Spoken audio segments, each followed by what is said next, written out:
Okay, I'm gonna be able to get one more in. Service is starting to get a little shoddy, so I just want to make sure I get that in. But four, not bad for the day. Now, this is lesson 18, which is the law of memory and forgetting. And this is the sacred law that holds the rhythm between the veil, the awakening, and the return of the knowing. Now, let's begin.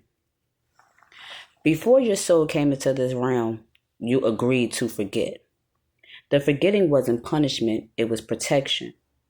It kept your light hidden until you were strong enough to carry it again. This is what you call the law of memory and forgetting. That every soul must walk blind for a season so that when sight returns, it is true sight, not illusion. The veil was placed gently, like a mother covering her sleeping child. You wandered through lifetime searching for what was always inside of you. The whisper of the ancient name that tugged in your bones when truth walks by. Then the awakening came, and this stirred the remembrance. You began to dream differently. The ancestor songs grew louder. Synchronicities became signals, and you realized the veil was never gone. You were passing through it from within.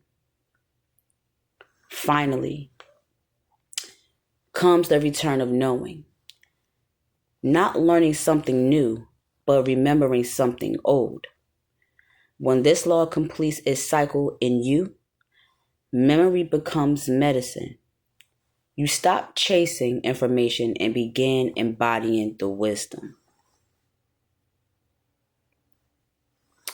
Now, this is the teaching for the collective. Sit in stillness. Whisper your name, the one your spirit knows. Ask your soul, what did I agree to forget? Breathe until the answer rises. It may come as a vision, a sound, or a feeling. When it does speak, I remember, I return, I am restored. The law of forgetting is never cruel. It is how the great mother ensures your rebirth happens in divine timing. So a lot of those who are being awakened and wakened at different times in our life, if some had awakened earlier before you, it was their divine timing. If you are now in this age and you're awakening, it's in divine timing.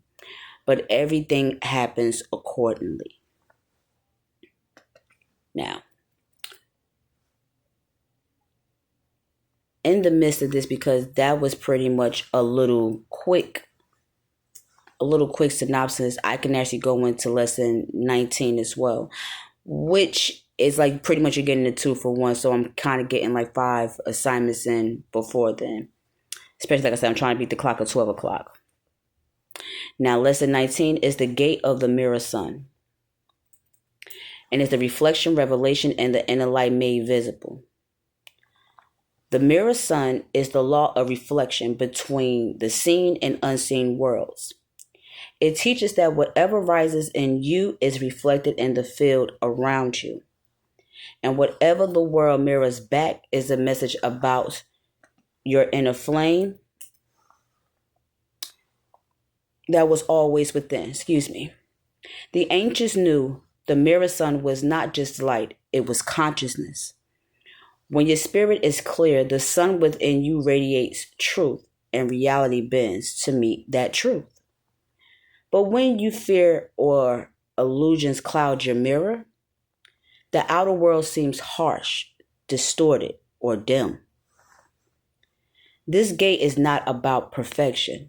It is all about alignment. The sun doesn't question if it's shining. It simply reveals what it is.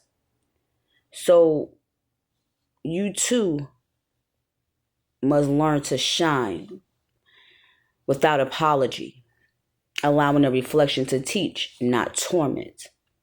When you look upon others, you are seeing aspects of your own becoming, such as the ones whose challenges you. You hold the lessons your soul is resisting. The ones who inspire you shows the future version of yourself that's calling you forward. The ones who wound you mirror the parts still asking for love and release. To pass through this gate, you must stop running from your own reflection. Look in the mirror, sun, and say, I see me, shadow and flame. I honor the mirror that makes me whole. And as you integrate reflection and revelation, you and your inner sun begins to merge with the cosmic sun. That's when manifestation accelerates, because you are no longer reflecting separation, you are radiating unity. Now here's a practice for the collective. Each morning, face the rising sun for its inner image, and then whisper, as above, so within. As within, so it becomes. Let that warmth touch your face as you breathe. Know that this is not worship. It is remembrance. You are not beneath the light. You are its mirror.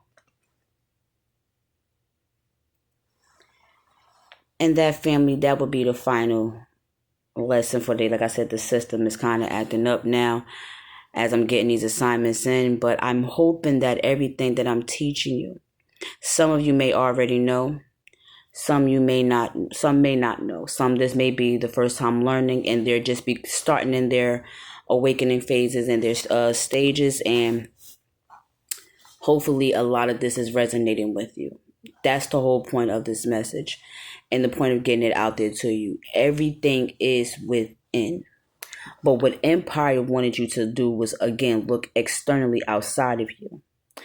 You control all of that. But the point of the remembrance is to ultimately learn the lesson. And Source has been guiding a lot of people to do that. Source will put stuff in your face and say, now, what you going to do with this now? The betrayals, the backstabbing, the heartaches, the lessons to be learned. Do not take it as a bad thing. You know, a lot of times we look at it as like, I haven't done anything for this person to do this to me. It was to teach you that in these circumstances, you have to set those limits. You have to set those boundaries. You have to learn, because it started stalling, you have to learn that you have to move accordingly. I had to set boundaries, and once you set those boundaries and you let it be known where you stand, what's right, what's wrong, you tend to move yourself forward.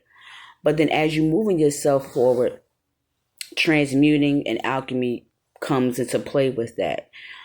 Typically things that you would usually get triggered over, you no longer get triggered over. You take it as a learning lesson. A lot of people want you to lower your energy down to them because they refuse to change. You do not do that. You should just stay quiet and say, okay. But you don't give in, because once you give in, you're giving them your energy. You're giving them that. You want to take control of that. Yeah, it may upset you. But ultimately what you want to do is you want to keep yourself in control and maintain. And that is the most important part of this out of everything.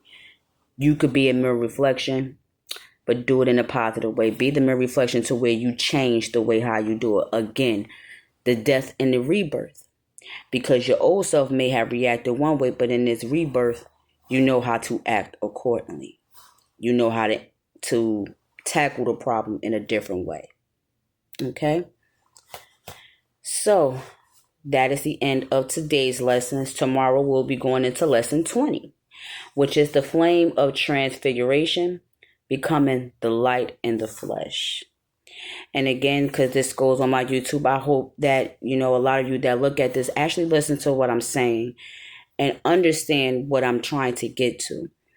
And it all started from those books being removed out of the book that you look at, because that's where all of this is coming from. Have a wonderful day. Wonderful being. See you again.